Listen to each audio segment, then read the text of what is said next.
I'll give you $200,000 if you can serve me in Chinese.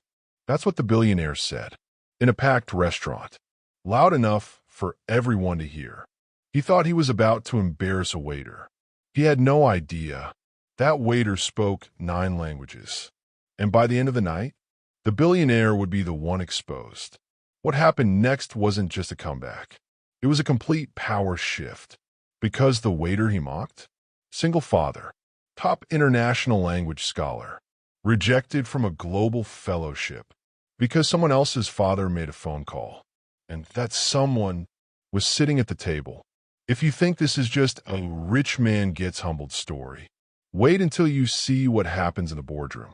Welcome to Prime Tale, where power shifts, intelligence wins, and arrogance always pays the price. If you love stories about billionaires, hidden geniuses, revenge arcs, and unexpected twists, make sure you subscribe right now, because this story gets deeper. The tables completely turn. Let's begin. The restaurant went silent the moment he said it. I'll give you $200,000 if you can serve me in Chinese. He didn't raise his voice. He didn't need to. Power speaks quietly.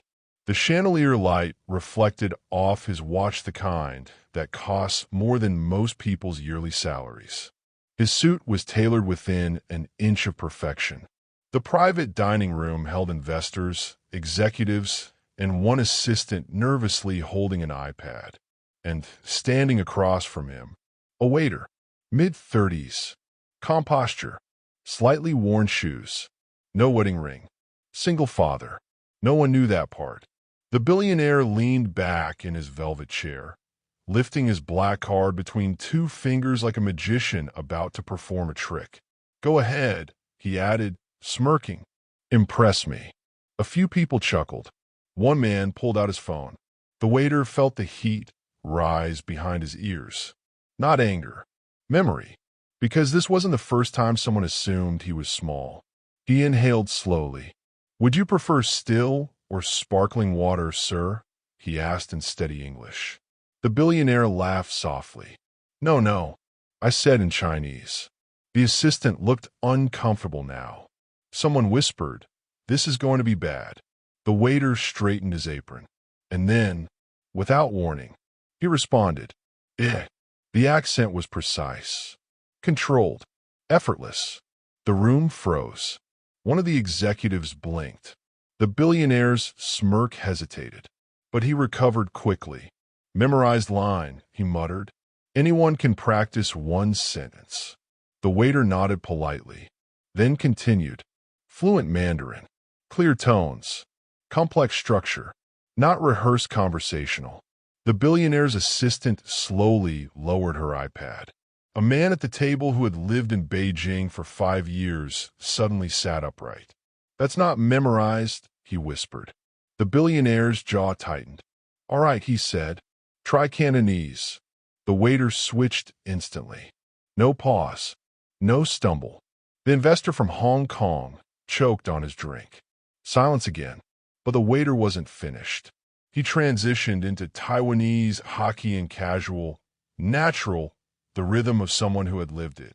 Now, people weren't laughing. They were watching. Closely. The billionaire leaned forward. His voice was no longer playful. Where did you learn that? The waiter's expression remained calm. Abroad. That was all he said. He could feel his daughter's photo in his pocket, the small printed copy he kept folded inside his wallet.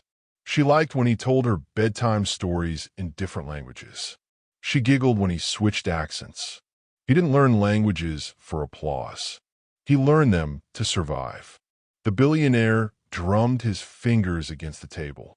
Fine, he said sharply. French. Bien sûr, monsieur. Spanish. Con mucho gusto. German. Naderlich. Each answer clean. Effortless. Not rushed. Now the phones were fully out. Someone was recording everything. The billionaire's confident posture began to crack. His assistant looked at him differently now. Not with admiration, with doubt. The waiter stepped slightly closer to the table. Still respectful. Still professional. Then In perfect English, he finished. Would you like to hear the dessert options as well? Silence. Heavy. Thick. Uncomfortable. The billionaire stared at him for a long moment. You think this impresses me? He asked quietly. The waiter met his eyes. No, sir. Pause. I think you tried to embarrass me. The temperature in the room shifted. No one expected that answer. The billionaire slowly placed the black card on the table. You still haven't earned the 200,000. The waiter nodded once. I don't want it. That hit harder than any translation. The executives exchanged glances. Money usually ended conversations. Not this one. The billionaire studied him now. Really studied him. You're overqualified to be serving tables. That depends who you're serving, the waiter replied. Another silence. Different this time. The billionaire gestured for the others to leave. They hesitated. He didn't repeat himself. Within 30 seconds, the room was nearly empty. Just the two of them, and the assistant lingering by the door. What's your name? The billionaire asked. The waiter told him. Something flickered in the billionaire's eyes. Recognition. Wait, he said slowly. That name. He leaned back again, but not with arrogance this time. With calculation. Did you apply to the Global International Fellowship 8 years ago? The waiter's heartbeat slowed. He hadn't heard that program mentioned in years. Yes. The billionaire gave a faint, almost disbelieving laugh. You scored highest in language proficiency. The waiter said nothing. You didn't attend. A small pause. No, the waiter replied calmly. Why? The answer was simple. Couldn't afford the final placement donation. The assistant's breath caught softly. The billionaire's fingers tightened on the edge of the table. Because he remembered. He remembered his father making a phone call. He remembered a quiet replacement candidate. He remembered not questioning it. You were first place, the billionaire said quietly. Yes. Another silence. But this one wasn't humiliating. It was revealing. The waiter stepped back slightly. Professional again. If there's nothing else, sir, I'll bring the check. He turned, but before he reached the door. Wait. Not arrogant this time. Not mocking. Just firm. The waiter paused, but didn't face him yet. You speak 9 languages? Yes. You're raising a child alone? A slight hesitation. Yes. And you're serving tables? For now. The billionaire stood up slowly, walked toward him, close enough to feel the tension. 200,000 was a joke, he said. I know. The billionaire pulled out a sleek business card, different from the flashy black one earlier. Simpler, more serious. I'm expanding into Asia next quarter. The waiter didn't take the card. Not yet. I need someone who understands more than vocabulary. The room was quiet again, but not humiliating. Charged. Think about it, the billionaire said. The waiter finally turned fully toward him, looked at the card, then back at him. I will. And for the first time that night, the billionaire wasn't the most powerful man in the room. The business card felt heavier than it should have. He didn't look at it until he got home. Small apartment. 2nd floor. Paint slightly peeling near the window. A single lamp on the kitchen counter. His daughter was asleep on the couch with her school book open. He stood there for a long moment, just watching her breathe. Then he unfolded the card. Name. Title. Global Expansion Director. Direct number. He almost laughed. Earlier that night, the same man had tried to buy his dignity for entertainment. Now he was offering opportunity. Power shifts are never accidental. They're strategic. The phone buzzed. Unknown number. He ignored it. It buzzed again. Same number. He answered. Hello. A pause. Then the billionaire's voice calmer than before. You left without dessert recommendations. The waiter almost smiled. I assumed you lost your appetite. Silence. Then a faint exhale that might have been a restrained laugh. I've been reviewing your file. That caught him off guard. My file. I remember you now, the billionaire said. Top score in Mandarin proficiency. Full scholarship candidate. Language immersion across 3 regions. He didn't respond because he remembered something else. The email that came 2 weeks later. Position filled. No explanation. The billionaire continued. My father insisted I take the spot. There it was. No defense. No excuse. Just fact. Why are you calling? The waiter asked. Direct. Measured. I want to meet tomorrow. Not at the restaurant. A pause. Why? Because I don't want to talk to you as a server. The words lingered. Power recalibration. The waiter glanced at his daughter again. Her tiny hand was still wrapped around her pencil. I don't have a suit, he said plainly. You don't need one. The call ended there. No dramatic goodbye, just decision. The next afternoon, he stood outside a glass building downtown. Polished steel, mirrored windows, employees moving with purpose. He felt underdressed, but not unworthy. Reception recognized his name. That alone told him something. He was expected.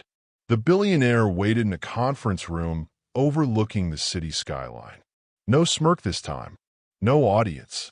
Just 2 chairs across from each other. You came, the billionaire said. You called. They sat. Silence stretched between them, not hostile, just waited. I was wrong, the billionaire said finally. Not dramatic. Not emotional. Simple. The waiter didn't react. I mistook position for intelligence. Another pause. And you corrected me publicly. The waiter folded his hands calmly. You tried to embarrass me. Yes. And I defended myself. Yes.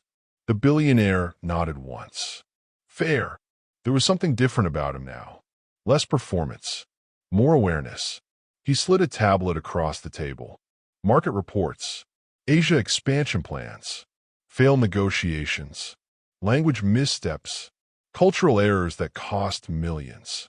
I need someone who understands nuance, the billionaire said. Not just translation. Interpretation. The waiter skimmed the documents. He noticed mistakes immediately. Tone mismatches. Incorrect formalities. Regional dialect errors. Small details. Costly consequences. You've been speaking to them like you're negotiating with New York, he said quietly. The billionaire leaned forward. That's the problem. Silence. Then, I can pay you more than this restaurant ever will. There it was. Money again. But different now. Not bait. Offer. The waiter looked up slowly. I don't need saving. I'm not trying to save you. Then what are you trying to do? The billionaire didn't answer immediately. Because the truth required vulnerability. I don't want to lose to people who are smarter than me just because I was too proud to listen. That landed. Harder than the $200,000 joke. The waiter leaned back slightly, studying him. You're not used to being second, he observed. No. And that bothers you. Yes. Honesty shifts power faster than dominance ever will. The waiter closed the tablet. If I work with you, he said calmly, there are conditions. The billionaire didn't hesitate. Name them. I'm not your employee. A flicker of surprise. I'm a consultant. Independent. Fine. I choose which negotiations I attend. Agreed. And if you ever try to use money to belittle someone in front of me again. He let the sentence hang. The billionaire nodded slowly. You walk away. Yes. Silence. Then something unexpected. The billionaire stood, extended his hand. Not commanding. Not superior. Equal. The waiter hesitated only a second before shaking it. A new dynamic formed in that handshake. Not dominance. Not submission. Mutual leverage. Later that evening, as he walked home, his phone buzzed again. A message from an unknown number. A video. He opened it. It was from the restaurant. Someone had uploaded the entire humiliation attempt. It was going viral. Millions of views already. Captioned. Billionaire gets destroyed by waiter who speaks 9 languages. Comments flooded in. Some praised him. Some mocked the billionaire. Some asked who he was. His stomach tightened. He hadn't done it for attention. He did it for dignity. His phone buzzed again. This time from the billionaire. I didn't release that. I know. A pause. Are you worried? The billionaire asked. No. Why not? Because respect doesn't come from silence. On the other end, quiet understanding. Tomorrow, the billionaire said, we have a call with Shanghai investors. The waiter looked up at the fading sunset. Different life. Different trajectory. Send me the files. He hung up, then walked inside. His daughter ran to him, excited. Daddy, my teacher says I can join the language fair. He knelt down to her level. Which language are you presenting? She grinned. All of them. He laughed softly. Good choice. As he stood back up, his phone buzzed one more time. A notification. The viral video had just been reposted by a major business news page.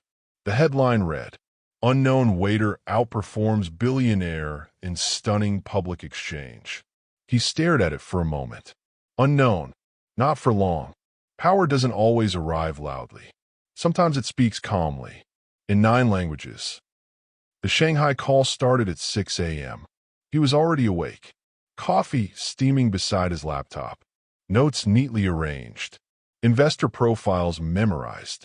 Across the city, inside a glass-walled office, the billionaire adjusted his tie. Are you ready? He asked through the headset. I've been ready for 8 years, the waiter replied calmly. The screen lit up. 6 investors appeared. Sharp suits. Controlled expressions. No small talk. The billionaire began confidently. Standard greeting. Structured presentation. Polished delivery. But within the first 5 minutes, he made a mistake. Not a translation error. A tone error. He used direct language when indirect respect was expected. Subtle, but powerful. The lead investor's smile faded almost invisibly. The waiter leaned slightly toward his microphone. Then, smoothly, he interjected in Mandarin. Soft correction. Reframed phrasing. Adjusted hierarchy language. The temperature shifted. The investor's posture relaxed. Small nod. Momentum restored. The billionaire glanced at him briefly. That glance said everything. Continue. The waiter transitioned seamlessly. Not overpowering. Not replacing. Supporting. Strategic. They moved through projections. Cultural references. Market expansion models. Halfway through the call, one of the investors switched to rapid Shanghai dialect testing. A trap. The billionaire didn't catch it. The waiter did. He responded immediately. Fluent. Confident. Even adding a region-specific idiom. The screen paused. Then, the lead investor smiled fully for the first time. Respect earned. Not bought. The call ended 90 minutes later. Positive. Promising. Not final but strong. Silence filled the billionaire's office. Then he removed his headset slowly. You saved that, he admitted. You would have recovered, the waiter replied. The billionaire shook his head slightly. No, I wouldn't have. There was no ego in the statement. Just truth. The waiter closed his laptop. That wasn't about language, he said. It was about humility. The billionaire leaned back. Teach me. That word. Teach. Power shifts again. You want to learn? The waiter asked. Yes. Then stop performing. A long pause. Because that hit. The billionaire's entire life had been performance. Confidence. Dominance. Presence. But performance cracks under scrutiny. You're not negotiating against enemies, the waiter continued. You're negotiating with partners. The billionaire stared at the skyline through the glass. No one ever corrected me before. Yes, they did. He turned back. They just did it quietly. Silence. That realization landed heavier than the failed tone earlier. The waiter gathered his notes. We have 3 days before the follow-up meeting. The billionaire nodded. Come into the office. Not every day. A slight smir from the waiter. I still have a night shift. That sentence lingered, because now it sounded temporary. By evening, the viral video had crossed 10 million views. News outlets picked it up. Clips were dissected. Body language analyzed. Commentators debated class dynamics. One headline read, "Was the billionaire testing him or exposed?" The restaurant manager called him into the office. "We've had media outside all day," she said nervously. "You're trending." He remained calm. "I didn't ask for it." "I know," she said quickly, "but corporate is worried." "About what?" "Reputation." He almost laughed. Reputation had finally arrived, and now it was inconvenient. "Are you firing me?" he asked calmly. She hesitated. "No." Pause. "But if this continues." He nodded once. "I understand." He walked out of the office knowing something had shifted permanently. Not just in business, in life. That night, during his shift, customers stared.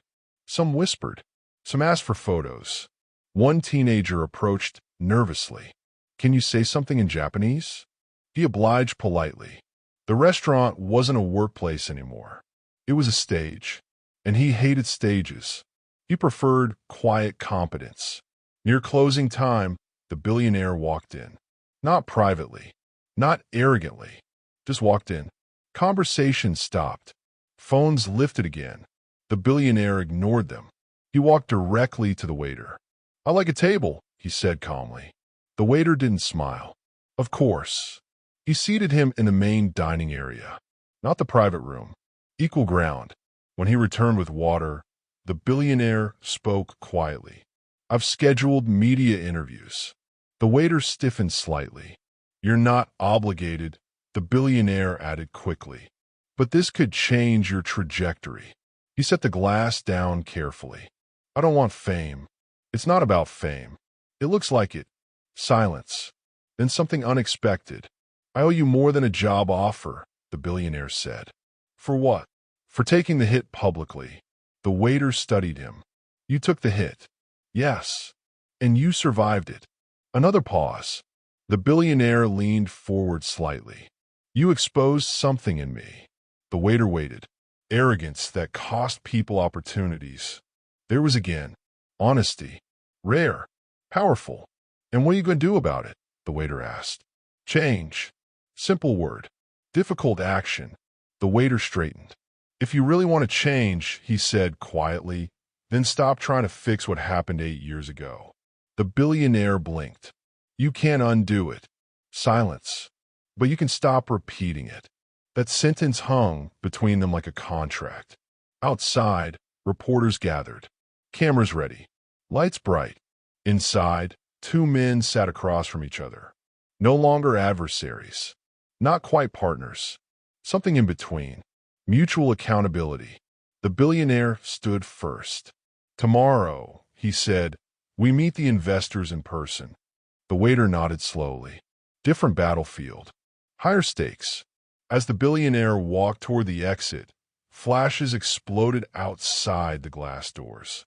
He paused briefly, then stepped into the light. For once, without a smirk. The next morning, the city was already buzzing. The waiter arrived early, as always. His uniform crisp, shoes polished, laptop bag slung over one shoulder. The streets outside glittered with early sunlight bouncing off glass towers. He could feel the energy shifting. This wasn't a regular day at the restaurant anymore. Inside the office, the billionaire was already seated. He looked different today. No arrogance, no performance, only tension. The kind that comes from knowing that control is fragile. "You're early," he said without looking up. "I prefer it that way," the waiter replied. Calm, focused, strategic. The billionaire finally looked at him, eyes narrowing slightly. "You realize what's at stake today?" "I do," the waiter said simply. This was not just a meeting. It was a proving ground. Investors from multiple countries, some speaking Mandarin, some Japanese, some English with thick accents, and all expecting perfection. One slip, one misinterpretation, and millions of dollars would hang in the balance. As they entered the glass conference room, he could see them waiting, their expressions polite but sharp, ready to pounce at the first sign of weakness. "Ladies and gentlemen," the billionaire began, projecting confidence. Thank you for joining us. Today, we present our expansion strategy. Everything seemed normal, smooth, controlled. Then the first question hit. It came from a Japanese investor. Rapid, formal, a tricky one about regional market adaptations. The billionaire hesitated, a fraction of a second too long. The waiter leaned forward. Calmly, fluent Japanese flowed from his lips. He not only translated the question, but reframed it for clarity, adding cultural context. The investor's posture softened. Approval in his eyes. Small nod. Respect earned. The billionaire's heart skipped. He knew he could never have delivered that nuance alone. Not without the risk of offending, misrepresenting, or worse, losing credibility. They moved to the next investor, Mandarin speaking, sharp, skeptical. A series of numbers were thrown. Projections, percentages, growth rates.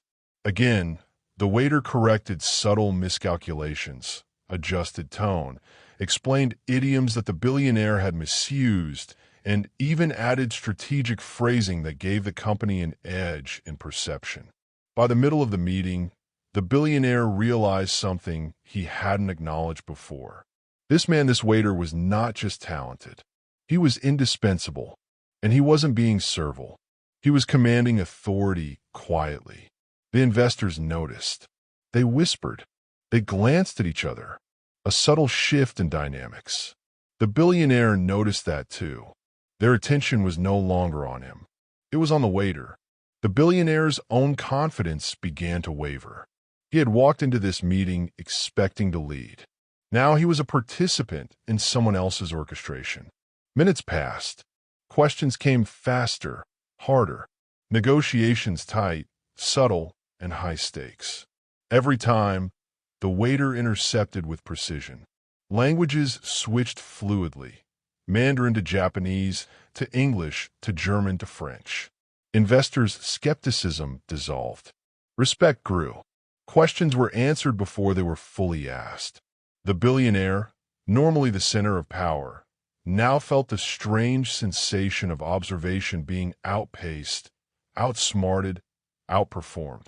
And yet, it was not humiliation he felt. It was revelation.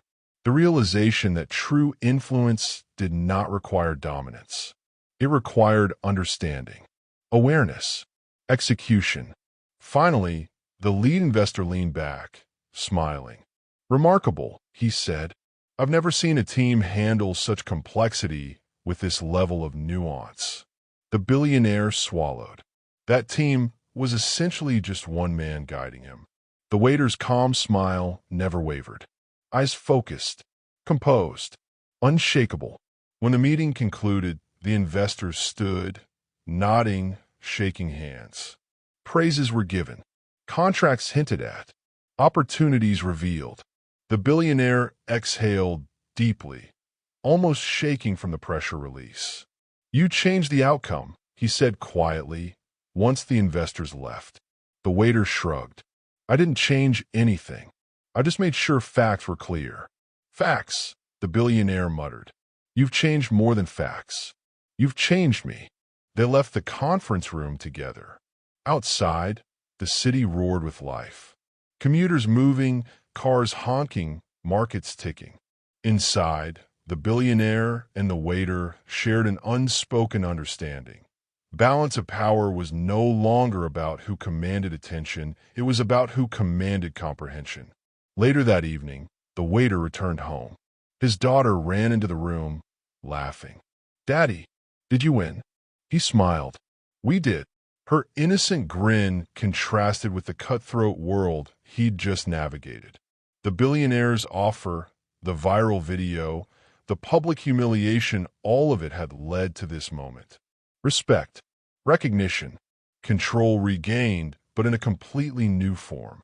He glanced at the phone. Another notification. Another email. The billionaire had sent a meeting proposal for a new, more complex negotiation in Tokyo. He read the email quietly, smiled. The game had just begun. But this time, he was no longer a player at the mercy of circumstance. He was a strategist. fluent in 9 languages and fluent in patience, power, and leverage. The world could underestimate him no longer. Tonight, he'd sleep with confidence. Tomorrow, he would step into a battlefield he had already mastered mentally. And one day soon, the billionaire who once mocked him would realize the true cost of underestimating someone who had spent a lifetime preparing in silence. The Tokyo boardroom was silent. He stepped in first, crisp black suit, not because he wanted to impress, but because he wanted control. Confidence radiated subtly, deliberately. The billionaire arrived shortly after, slightly tense. He had grown accustomed to being the center of attention, but not here. Not today. Investors from multiple countries sat around a polished mahogany table. Cameras were discreetly positioned, recording the meeting for internal review. Some faces were familiar, others completely new. Every single one was sharp, ready to detect weakness. The billionaire cleared his throat, beginning with rehearsed lines. Charts, projections, figures, smooth delivery. He had mastered public speaking, persuasion, and dominance, but as soon as he tried to navigate cross-cultural nuance, subtle errors emerged. He noticed the waiter standing slightly to the side, calm, eyes scanning the documents. Timing, tone, translation, guidance. A European investor leaned forward. Your expansion strategy in Asia seems promising, but I'm concerned about local adaptation. Can you give specific examples? The billionaire hesitated, just enough for the investor to notice. A micro frown. The waiter moved closer. Fluent Mandarin first, then Japanese, then English, contextualizing cultural nuances. Investors' expressions softened. Questions answered with precision. Doubts addressed before they became obstacles. The billionaire's heart raced. He realized this wasn't about money. This wasn't about authority.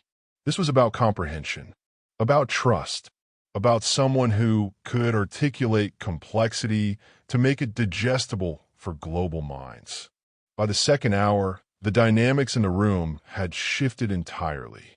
Whispers among investors indicated awe. Emails were quietly sent on phones. Investors exchanged glances that said more than words ever could. We are in capable hands. The billionaire tried interjecting, but the waiter's timing was perfect. Not dominant, not overbearing, supportive, correcting, clarifying, bridging gaps. Each correction made him appear collaborative, insightful, and strategic. Finally, a key investor, a woman from Shanghai, leaned back and smiled. I have to say, I've never seen such command over nuance. Truly impressive. All eyes glanced at the waiter, not the billionaire. The billionaire, normally commanding, felt a rare humility settle over him. His eyes flickered with respect acknowledgement of the man who had changed the room without raising his voice. After the meeting concluded, the investors left. Handshakes were exchanged, praise given, future deals hinted at. The billionaire and the waiter remained behind. You've done something remarkable, the billionaire said quietly, almost to himself. Not remarkable, the waiter replied.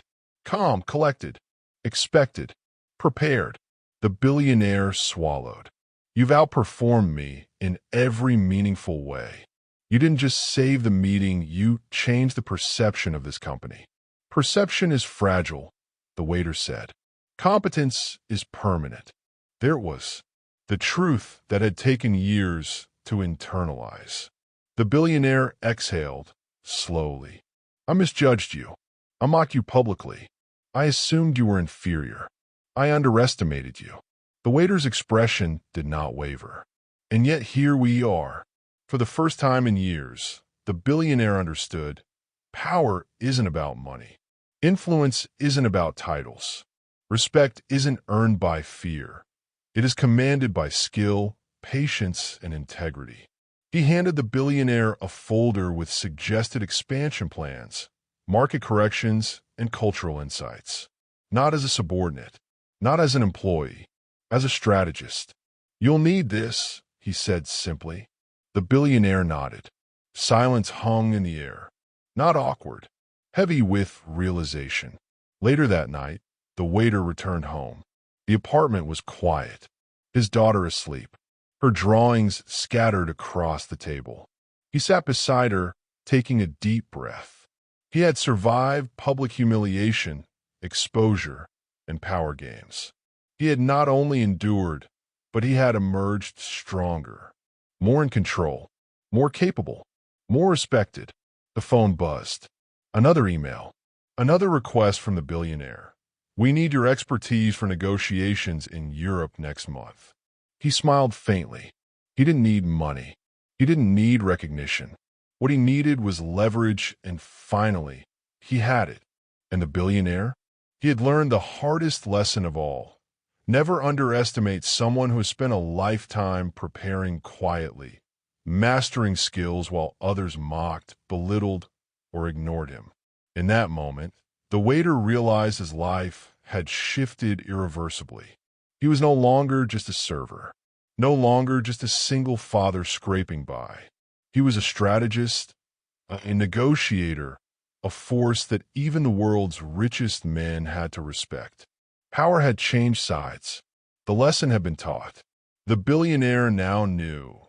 Humility can be more powerful than arrogance, preparation more potent than wealth, and quiet mastery more formidable than showmanship. The waiter looked at his daughter, tucked in bed, smiled softly. "Tomorrow," he whispered to himself, "we continue, but we do it our way." He turned off the lights. Outside, the city glimmered like it always had. Inside, one man had changed his destiny. Not with force, not with money, but with patience, skill, and unwavering confidence. The story of the $200,000 challenge, the viral video, and the public mockery had ended. But the legend of the waiter who spoke 9 languages, who outsmarted a billionaire, and who reshaped his life forever, had only just begun. Tokyo changed everything. The investors no longer looked at the billionaire when they asked the hardest questions. They looked at the waiter, and he answered calmly, strategically, brilliantly. But when they returned home, something unexpected happened. The board called an emergency meeting, not to congratulate, to question. How did a restaurant employee become the intellectual center of negotiations? Who is actually leading this company? For the first time in his career, the billionaire felt instability.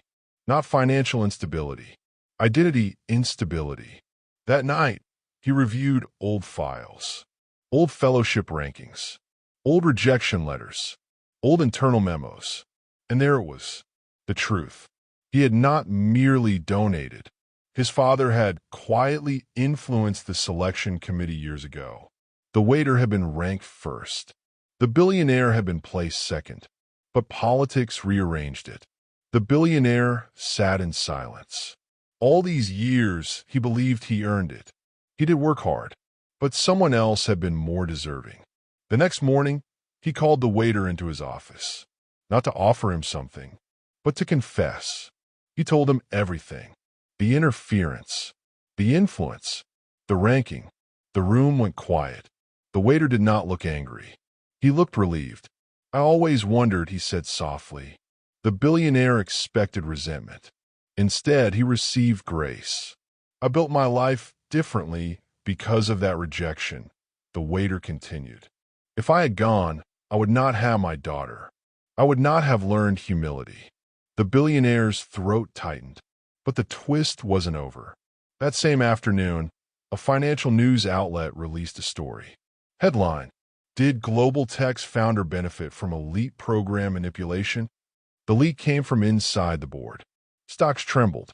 Investors panicked. The billionaire faced public scrutiny for the first time. And in the press conference, when asked about the allegations, he did something unthinkable. He told the truth, not defensively, not strategically, honestly. And then he said, "The man who should have been selected back then is standing beside me now." He He invited the waiter to the podium. The internet exploded. But this time, not with mockery. With respect. Cliffhanger. The board votes to temporarily suspend the billionaire as CEO pending review. For the first time in years, the billionaire did not enter his building as the leader. He entered as a shareholder. Silence followed him in the hallways. Meanwhile, investors requested meetings. But not with the board. With the waiter. The board resisted. He had no official executive title. But the numbers were undeniable. Every negotiation he led had closed. He did not ask for leadership. But people began coming to him. Not for orders. For clarity. One afternoon, a senior executive confronted him. "You realize this situation benefits you." He paused. "I realize this situation exposes us." The executive narrowed his eyes. "You could take a seat permanently." The waiter's voice remained calm. If leadership is taken during someone's fall, it carries the weight of that fall forever. The board called an emergency session that evening. Investors were demanding stability. The European conglomerate had sent a formal proposal, a merger worth billions. But their condition was non-negotiable. New leadership, permanent restructuring, and they named him specifically. The board felt trapped. Reject the offer, lose global expansion. Accepted, admit the billionaire was replaceable. They summoned the waiter. He entered the boardroom the same way he entered negotiations. Quiet, measured, observant. The chairman leaned forward. "They want you as CEO." Silence filled the room. Some board members looked relieved. Some looked threatened. Some looked ashamed. He did not respond immediately. Instead, he asked one question. "Do they want stability or do they want spectacle?" The chairman blinked. "They want growth." "Then growth requires unity," he replied. Meanwhile, across the city, the billionaire watched the live financial panel discussing his possible replacement. He expected anger. He expected jealousy. Instead, he felt something heavier. Reflection. He replayed moments in his mind. The challenge. The humiliation attempt. The languages. The applause. The confession. For the first time, he realized he had built an empire, but he had never built partnership. That night, he called the waiter privately. No assistants. No legal teams. No board observers. Just two men. When they met, the atmosphere was not tense. It was honest. "They offered you my position," the billionaire said. "Yes. And they want certainty, and you can give it." The waiter looked at him steadily. "Not alone." Silence stretched. The billionaire's voice lowered. "If you take it, do not soften it for me." The waiter shook his head slightly. "This is not about replacing you. It is about correcting structure." He placed a folder on the table. Inside was a proposal. Dual leadership model. Transparent voting structure. Independent ethics oversight. Shared strategic authority. Clear succession planning. The billionaire studied the pages. "You're asking for shared power. I'm asking for balanced power." The difference landed heavily. The next day, the board reconvened. The waiter presented the model. Some members resisted immediately. "This weakens centralized authority." He responded calmly. "It strengthens accountability." Another objected. "Markets prefer a single face. Markets prefer results." Then something unexpected happened. The suspended billionaire walked into the boardroom. Uninvited. Not aggressively. Not dramatically. He took a seat at the end of the table. "I support this." The room froze. The chairman frowned. "You're under review." "I know." "Then why are you here?" "To prevent fear from making a short-term decision." He looked around the table. If leadership cannot survive shared responsibility, it was never leadership. It was control. The vote took place. Narrow margin. Passed. Stock prices rebounded within hours. But something more important shifted. Respect returned. Not because one man won, but because neither man chose domination. And the real twist? Public reaction was overwhelmingly positive. Media headlines shifted from scandal to reform. Leadership experts praised the structural transparency. Other corporations quietly requested consultations. Power without a crown had become stronger than power with one. Cliffhanger. The European conglomerate schedules the final merger summit. Location: Geneva. Global press invited. Geneva felt colder than Tokyo. Not in temperature, in scrutiny. Reporters lined the entrance. Cameras waited for tension. They expected awkward body language. Distance. Competition. Hidden resentment. Instead, the doors opened. They walked in side by side. Same pace. Same posture. Same calm expression. Not staged. Earned. Inside the summit hall, executives from across Europe watched carefully. This was not just about profit anymore. It was about credibility. One of the conglomerate's senior partners began the questioning. Trust was shaken. Why should we believe this reform is permanent? The billionaire answered first this time. Because I voluntarily gave up sole control. Then he gestured toward his partner. Geneva felt colder than Tokyo. Not in temperature, in scrutiny. Reporters lined the entrance. Cameras waited for tension. They expected awkward body language. Distance. Competition. Hidden resentment. Instead, the doors opened. They walked in side by side. Same pace. Same posture. Same calm expression. Not staged. Earned. Inside the summit hall, executives from across Europe watched carefully. This was not just about profit anymore. It was about credibility. One of the conglomerate's senior partners began the questioning. Trust was shaken. Why should we believe this reform is permanent? The billionaire answered first this time. Because I voluntarily gave up sole control. Then he gestured toward his partner. Single parents. Night shift workers. First-generation students. The company's internal culture continued evolving. Employee satisfaction rose. Turnover dropped. Profits stabilized at a higher margin than before the scandal. But the final scene was not in a boardroom. It was in a school auditorium. The waiter's daughter stood on stage, presenting a multilingual speech at a youth innovation forum sponsored by the new foundation. Her confidence was effortless.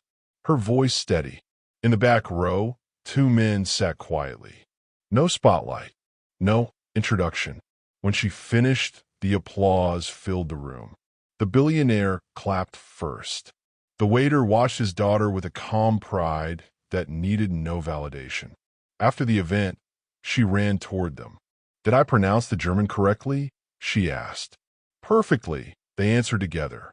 They looked at each other, not as rivals, not as symbols, but as partners who had walked through humiliation, exposure, vulnerability, and reform and chose growth instead of bitterness. Some men inherit power. Some earn it. But the rarest kind learn how to share it. Fade out. Thanks for watching to the end. Your time means a lot to us. Subscribe to our channel for more twisted story.